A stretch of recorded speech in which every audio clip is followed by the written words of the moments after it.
A horrific car crash in the lobby of a Trump property in New Rochelle, New York, and an MSNBC, DNC panelist, conspiracy TVist, well, tweeted about his own wishes to do the same every time he passes a Trump property. Here with reaction, co-author of the book, Justice on Trial, the Kavanaugh Confirmation and the Future of the Supreme Court, Chief Counsel, Judicial Crisis Network, Carrie Severino.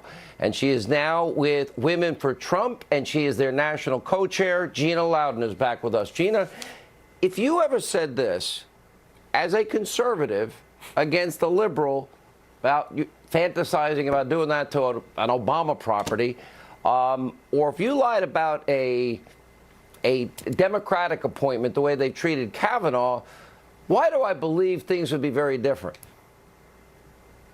Well, things are always different for conservatives. We're always held to a different standard. Thank God for the example that President Trump sets in fighting back over and over again. And I'll tell you something else, Sean. In my capacity with Women for Trump, I am hearing from women all the time who are saying to me that it is exactly this sort of behavior. Things like Madonna saying she'd like to blow the White House up. Things like Kathy Griffin holding the bloodied head of the president the American people elected. And things like this statement about crashing into a Trump property, literally threatening people like you and me and other citizens just innocently living our lives simply for believing differently than them. It's those kinds of things that are going to give President Trump a massive landslide again in the next election.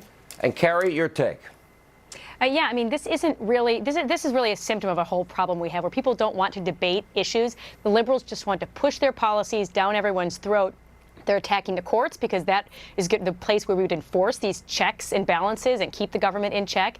They're trying to push conservatives off the internet, out of boardrooms, out of campuses. They don't want to debate. They really just would like to silence us. And I think that's Elie Mystal's fantasies about doing that in a violent way are the worst possible example of that. You know, as the Women for Trump national co-chair, Gina, you see that they're trying to always attack Donald Trump. Okay, Donald Trump, somehow they want Donald Trump to fight for trade deals, lower taxes, conservative justices, a border wall, repealing Obamacare, all the things he promised. But, boy, I've never seen character assassination at the level like this.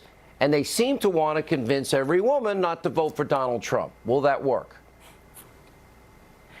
No, it's not working, Sean. We know that donations from women in this particular campaign period have absolutely doubled for this president. And these donations are smaller amounts, which also says these are coming from grassroots women who just feel inspired because they're tired of their children being taught lessons by the leftist media that is complicit and has been weaponized against people simply for what they believe.